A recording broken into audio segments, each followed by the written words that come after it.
The first thing I heard wasn't the music. It was the whisper sliding through the pews, his face. I kept my eyes on the center aisle and the woman waiting for me at the altar. Her hands were folded the way she knew I preferred, calm, steady, a lighthouse in a crowded sea. I told myself to breathe the way the rehab nurse taught me. In through the nose, out through the mouth. I smelled lilies and floor polish. The scar starts at my left cheekbone and hooks toward my jaw. Under soft light, it's pale. Under hard light, it flares. I had learned to live with that flare, the way children stare and adults pretend not to. At my own wedding, I believed vows would be louder than skin. Then my father stood. He didn't stand to welcome me. He stood like a prosecutor. "Disgusting," he said, voice carrying. "How dare you show your face here, a fork hit tile." A laugh died in a throat. I kept my eyes on the glossy wood under my shoes and the ripple of light across the grain. Shame is a fast, hot thing. It outruns reason. The officiant hesitated with his hand on the book, unsure whether to continue. People leaned toward heat. The room leaned toward my father. Even the DJ paused with a finger above a button. My bride took one step toward me, the way you move toward someone standing too close to a cliff. Her eyes asked if I wanted to leave. I didn't answer. Then a chair scraped at the head table. It wasn't loud, but it cut. A man rose slowly, reconciling himself with gravity. Dress whites, ribbons, shoulders like old oak. The room recognized the posture before the person, a warrior's habit of standing straight even when no one is watching. A Navy SEAL. He didn't touch his glass. He just stared at me. Not at the tux, not at the woman I loved. Me. The scar. His face went pale, not theatrics recognition. His lower lip trembled once, like a bridge settling into load. He swallowed. The head table full of retirees and quiet medals turned to him with small frowns. He drew a breath that reached every wall. I know those scars. Silence arrives in circles. First the front row, then the middle, then the bartenders feel it coil around their wrists. My father stayed standing, fists balled, offended that the spotlight had moved without his permission. The SEAL kept his eyes on me. His pupils narrowed and widened like he was tracking a memory across my skin. I knew the look. It's the look men wear when they smell diesel and dust that aren't there anymore. My heart made the same sound it made the day the Humvee burned, an internal knocking, a mechanic under the hood. Afghanistan is never over. It relocates into your bones. It took years to teach my body I wasn't still burning. One sentence moved the flame closer again. I felt my bride's fingers at my elbow, light as a bird landing. She didn't pull. She reminded. The officiant lowered his book. The SEAL took one step forward. My father said another word with edges, but it broke because the room was listening to someone else now. The SEAL's mouth opened and closed, once courage rehearsed in real time. He turned his head a fraction, then faced me again.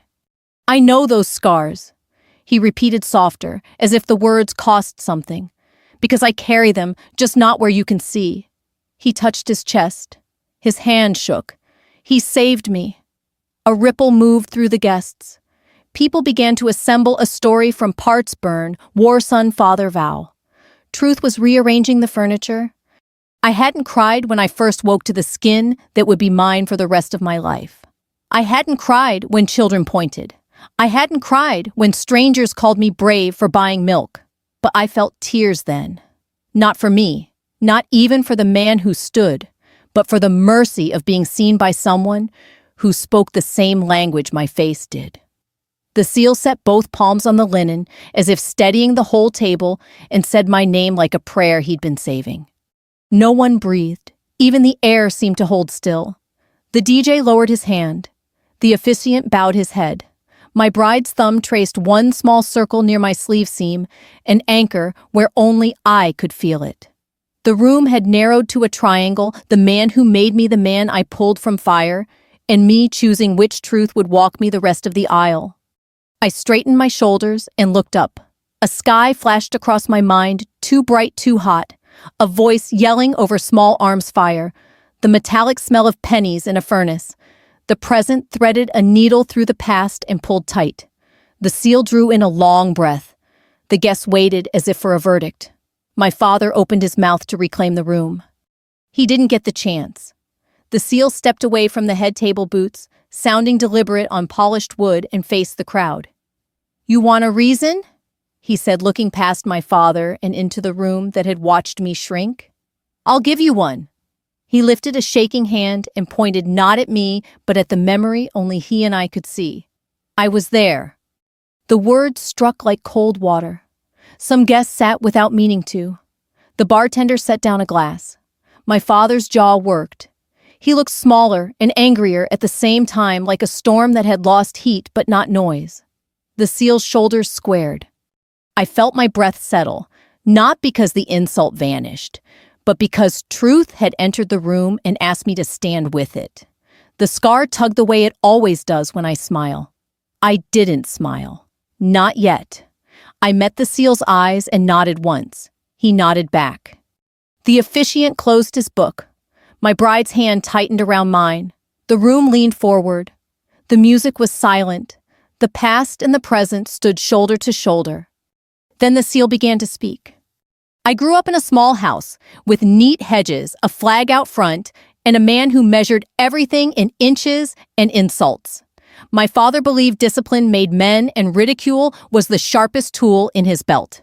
If I got an A, he wanted to know why it wasn't an A+. If I struck out in Little League, he told the other dads he'd never seen such clumsy hands. Laughter followed me home like a second shadow. My mother tried to soften the blows. She patched knees, whispered that I was enough, left notes on my pillow when he'd been especially cruel. But my father's voice always carried louder. "Weakness is contagious," he said more than once. Usually at the dinner table, always in front of me. It wasn't instruction. It was diagnosis. I learned early to stay quiet and work harder, hoping one day I'd make him proud. When I was 16, I watched towers fall on television. Smoke ash people running. My father said it was tragic. I said I wanted to serve. He sneered. They'll chew you up and spit you out. Better men than you will be broken." He spoke like he was reading the future. I took it as a dare. The day I signed enlistment papers, he didn't come to the recruiter's office. He didn't shake my hand. He only said, "Don't come back crying." But there was pride in my chest I couldn't describe. I was joining something larger than myself, a cause, a country. I thought maybe when he saw me in uniform, he'd see the son he wanted. Basic training didn't break me. It clarified me. I learned to run on blisters, march, on no sleep, carry more than I thought I could. In the sand pits, I remembered his words. Weakness is contagious. I used them as fuel. I wanted to prove him wrong. Letters came from Mom, sweet, encouraging, full of prayers. From him, nothing. I sent a photo in uniform anyway. Weeks later, I got a reply. 3 words, "Don't embarrass us." I carried that note with me overseas. Afghanistan was not what the movies promised. Dust more than glory. Waiting more than fighting. But the waiting was sharp. I was 20, holding a rifle in villages where kids played soccer with makeshift balls. Sometimes they smiled. Sometimes they scowled. Sometimes they warned us with their eyes and we listened. In phone calls home, Mom asked if I was safe. I said yes, though the sound of mortars in the distance made the line hum. My father rarely came on the line. Once when he did, he asked if I'd gained weight. "Don't let yourself go soft," he said. Then he hung up. I told myself I didn't need him. I had brothers in the platoon who'd share water, share silence, share fear, without mockery. Still at night, staring up at desert stars, I wished for something different. A father proud enough to tell people where his son was. Instead, I became a secret something he didn't mention at church, something he brushed aside when neighbors asked. Before Afghanistan, my scar was invisible, the one left by a father who never thought I was enough. I thought war might change that if I came home with medals, or at least with the grit of service he'd see. But his disdain was steady as gravity. It pulled everything down, no matter how high I climbed. And yet inside me, something steadier was building. A belief that honor didn't come from his approval, but from how I carried myself under fire, from who I chose to be when no one was watching. That seed had been planted long before the fire touched my skin. It would bloom later in ways none of us could imagine. But back then, it was just a quiet resolve. What I didn't know was that the choice to serve would cost me more than distance from him.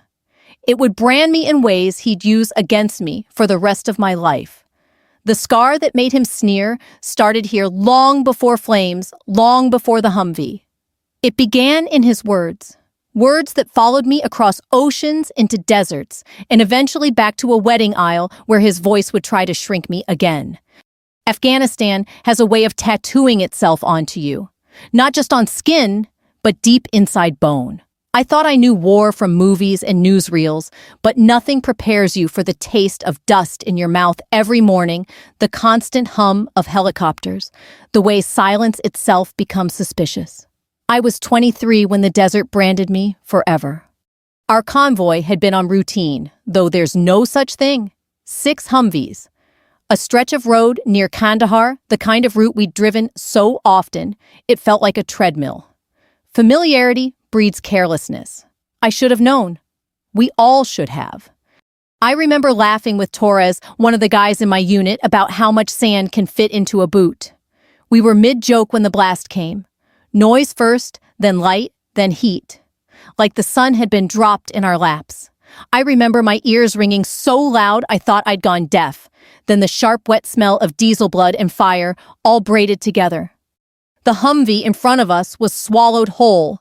1 second it was there, the next it was a torch. I saw movement inside. Someone pounding, screaming muffled by fire. My body moved before thought. Training does that? Or maybe stupidity. I ran. The heat was immediate searing. I tore open the back hatch, smoke clawing down my throat. Inside, chaos. One man was slumped unconscious. Another was screaming, his leg caught. Flames curled around the seatbelts, melting fabric into flesh. I pulled. I pulled with everything I had. My gloves fused to the buckle. The smell of burning skin wasn't theirs anymore. It was mine.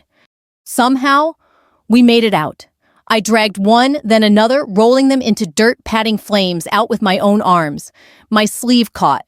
I remember Torres throwing his jacket over me, cursing his hands, slapping at fire that didn't want to die. My face took the worst of it.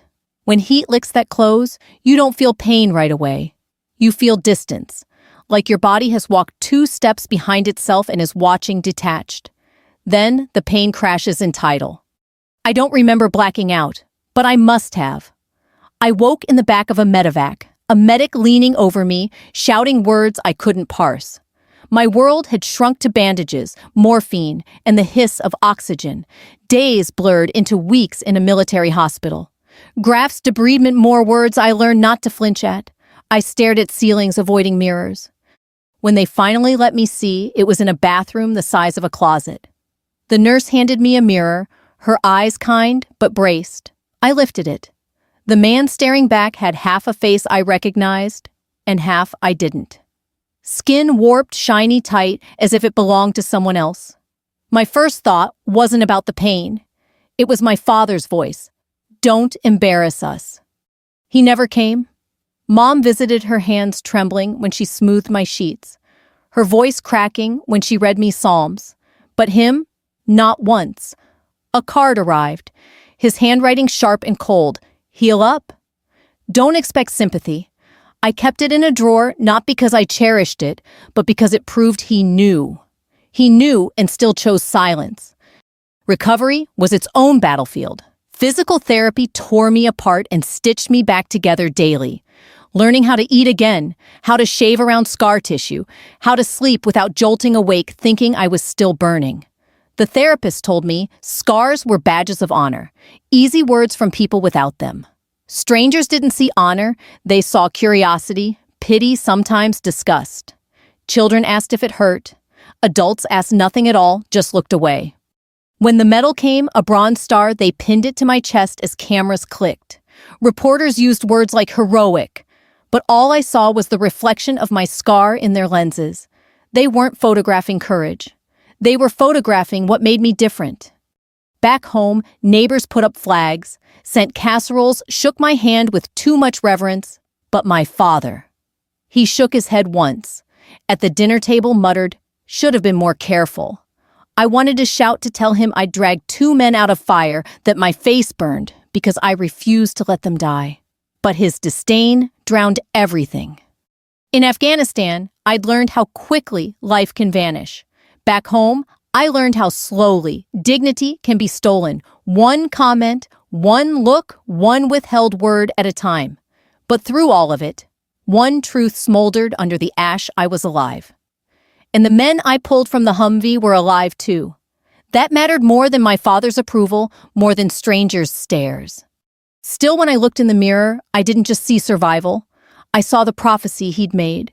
Weakness, shame. I hated that part of me agreed with him. I hated that I wanted to hide. But I also knew I couldn't let his voice be the last word. The scar was part of me now, a story carved into skin. And someday, someone else would recognize it, not with pity, but with memory. Someone who'd been there. Someone who knew. That moment hadn't come yet. It would. At a wedding aisle, years later, when the man I saved would rise to his feet, trembling and say aloud what I couldn't, I know those scars.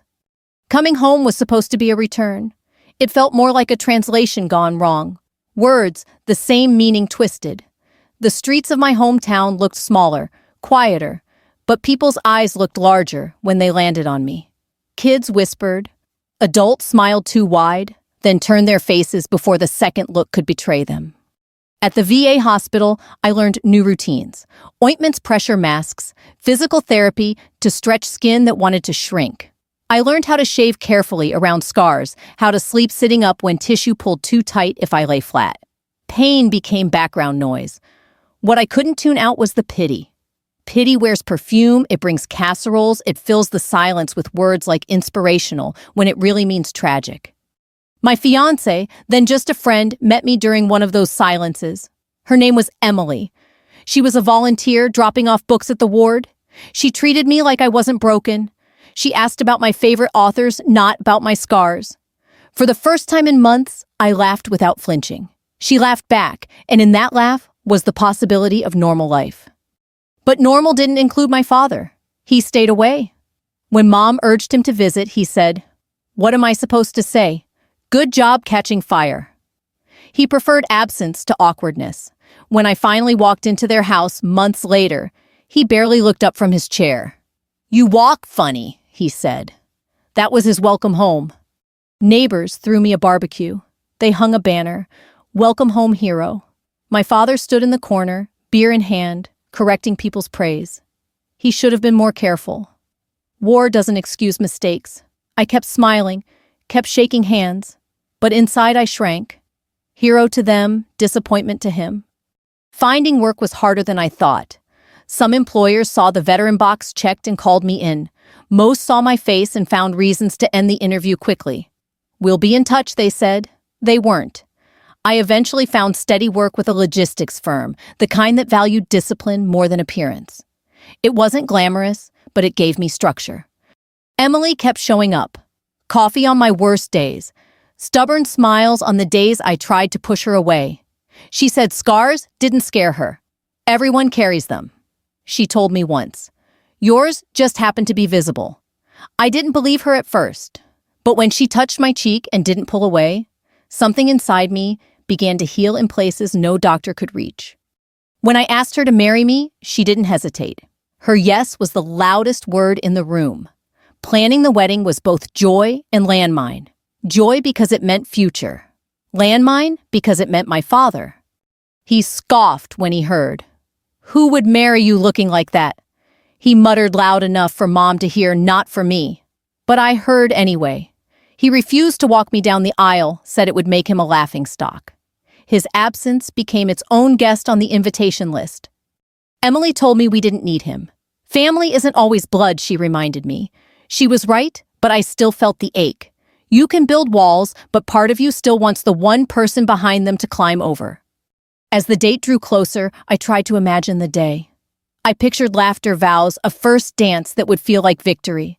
But the shadow of his disapproval always leaned in whispering. Shame lingers louder than applause. Still, I chose to stand. I chose to let Emily see me fully scars, and all not just in private but in public. If she could love me as I was, maybe I could learn to love myself that way too. The morning of the wedding, I stood in front of the mirror. The scar glared back, unforgiving. I adjusted my tie, smoothed my jacket, forced myself to meet my own eyes. "This is me," I whispered. Not apology. Declaration. At the chapel, family and friends filled the seats. Mom dabbed her eyes with tissues. Emily glowed, radiant, unshaken. For one moment, I believed I could walk forward without looking back. Then I heard him, my father's voice sharp as glass. "Disgusting! How dare you show your face here?" The words cut deeper than any blade. Guests gasped. Whispers spread. My knees wobbled. Emily's hand reached toward me, steady. But shame surged. And just when the silence threatened to swallow me whole, a chair scraped from the head table. A Navy SEAL, someone I didn't yet recognize, rose to his feet, trembling eyes fixed on me. His lips moved around words that froze the room. "I know those scars." The words hung in the air like smoke. "I know those scars." For a second, I thought maybe I'd imagined it. My father's sneer still echoed raw and jagged, but all eyes had shifted to the man in dress whites standing tall at the head table.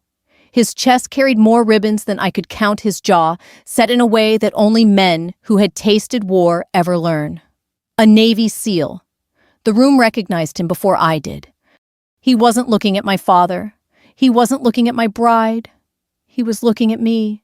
His eyes locked onto the mark that had defined me for years. He took one step forward. The sound of his shoes was the only noise in the room. "I know those scars." He repeated, his voice firmer this time. Murmurs rippled through the guests. My bride clutched my hand, whispering my name, but I couldn't answer. The SEAL's gaze pinned me where I stood. My father tried to bark back control. "Sit down," he snapped at the man. But the SEAL didn't move. He squared his shoulders, lifted his chin, and spoke with the gravity of someone who carried the dead in his memory. "I know those scars because I was there. Kandahar, the convoy, the fire." His voice broke for just a second. He dragged me out. The room gasped as though a new truth had been cracked open in front of them. Suddenly, I knew who he was. The face was older hair, grayer, but the eyes, I remembered those eyes, wide in panic flames reflecting off them. I remembered his screams muffled by fire, the way I wrapped my arms under his shoulders, pulling with everything I had. He had been the one trapped. My knees weakened. I gripped the pew to steady myself. The SEAL kept talking. "I should be dead. My family should be visiting a grave. Instead, I'm here alive because this man walked through fire for me." His voice rose. "And you?" He turned, eyes cutting into my father. "You dare call those scars disgusting?" Gasps, murmurs, and shifting feet filled the silence my father left behind. He looked stunned, caught without an answer. For once, his words failed him. The officiant, who'd frozen mid-prayer, lowered his book, his mouth parted in awe. My bride squeezed my hand, tighter, tears welling in her eyes. Around us, people began nodding, whispering, some even dabbing at their eyes. The shame that had burned me moments before shifted. It wasn't mine anymore. It belonged to him, my father. The SEAL took another step forward, voice steady now. "These scars are not shame. They're proof. Proof of sacrifice. Proof of courage. Proof that when bullets fly and flames rise, some men run toward the fire." The words struck like a hammer. Guests rose instinctively as if called to attention. My father sank back into his chair, pale and silent. I felt my throat tighten. For years, I'd carried those scars, like a sentence, like a brand my father had carved deeper with every insult. But in that moment, before a room of witnesses, the truth was spoken aloud. They weren't marks of failure. They were marks of life. The SEAL turned back to me. His eyes glistened. "I owe you everything," he said simply. And today, I stand to honor you." The hall fell silent again, but this time the silence wasn't suffocating. It was reverent. My bride wiped her cheeks, smiling at me like I was the only man in the world. The officiant nodded slowly, then opened his book again with trembling hands. "Shall we continue?" he asked softly. I lifted my head, my scar pulling, as I allowed myself a small, steady smile. For the first time in years, I wasn't ashamed. I was proud. My father's disapproval no longer defined me. The truth had been dragged into the open, undeniable, unstoppable. And in that chapel, surrounded by family, friends, and comrades, I finally realized scars are not what break us. Scars are what prove we survived. The ceremony didn't end the way my father wanted. He'd imagined whispers, shame, maybe me storming out before vows could be spoken. Instead, he sat frozen as the Navy SEAL, his voice trembling but clear, retold the story of a burning Humvee and a soldier who refused to leave him behind. "He dragged me 40 yards under fire," the SEAL said, eyes never leaving mine. His face caught the worst of it because he shielded mine. I breathe because he burned. The crowd stood in silence, some with hands over their mouths. A few of the older vets in the room snapped to attention without being told, saluting me with stiff arms that had seen their own wars. My bride was openly crying now, not from pity, but from pride. I glanced at my father. His face had gone pale, jaw slack. He opened his mouth once, but nothing came. For the first time in my life, he looked small, not because of his size, but because of the truth pressing down on him from all sides. I turned back to the SEAL. He raised his glass. "To the man whose scars are not disgrace, but honor." The guests followed, glasses lifted high. The sound of crystal chiming filled the room, drowning out the silence my father had left behind. When the officiant finally asked for the vows, my voice was steady. Emily smiled through tears as we promised each other more than love. We promised resilience, forgiveness, partnership forged in fire. When the words husband and wife were spoken, the applause that rose shook the rafters. For a moment, I forgot the scar, forgot the years of ridicule. I only felt whole. But the night didn't end in applause alone. At the reception, people approached one by one. Neighbors, uncles, even strangers who'd come as plus ones, they all wanted to shake my hand, to tell me they'd never seen anything like what happened in that chapel. The SEAL stayed close, quiet, as if the act of speaking had drained him. When I thanked him, he only said, "It was time." My father slipped out early. No goodbye, no handshake, just a shadow leaving through the side door. I noticed, but I didn't chase him.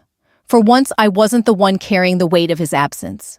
Later that night, when the cake was cut and the music softened, the SEAL approached me again. He pressed something into my hand, a photo. It was us younger, covered in dust and smoke right after the medevac. My face was already bandaged, his arm draped across my shoulders. "I kept it all these years," he said. "I thought you might want proof that what you endured saved more than one life." I stared at the image. Proof! That word echoed. Proof that the scars weren't shame, weren't failure. They were the price of life. When Emily and I finally left the hall that night, hand in hand, the cool air outside felt like baptism. For the first time, I didn't flinch when people stared. I walked proudly, my scars lit by street lamps, as though the fire that once tried to end me now marked me as something stronger.